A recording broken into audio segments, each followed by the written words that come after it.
Hello student, this is the question GATE 2009, 1 mark. In which of the following page replacement Bill-AD anomaly may occur? So the answer is FIFO. Bill-AD anomaly occur in FIFO. What is the meaning of Bill-AD anomaly? Bill-AD anomaly say when we increase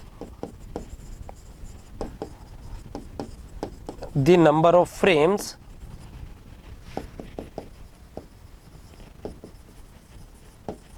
page fault will also increase. Getting my point? That is the meaning of Bill-AD anomaly.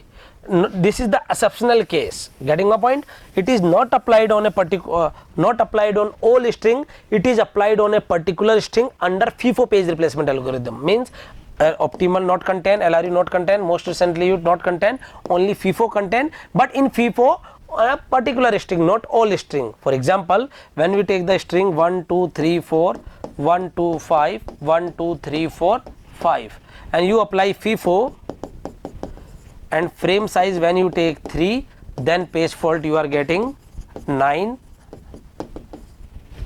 and when frame size is 4 and then page fault equal to 10.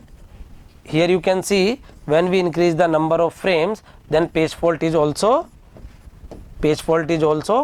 increase number of frame. जबकि होता क्या हमेशा उल्टा होगा, जब भी आप number of frame increase करोगे तो आपकी पेज फॉल्ट रेट कम हो जाएगी. Why? Because more number of reference string are present in the frame. Getting my point? So this is the exceptional case, not applied on all particular string. This applied on a particular string under the FIFO page replacement policy. So in Bill-AD anomaly, if the number of frame are increased, then the number of page fault is also increased. This behavior found in only in FIFO. Clear? Thank you. If you really like the video, please hit the like button, share the video, subscribe to our YouTube channel and press the bell icon for the latest updates. Thank you.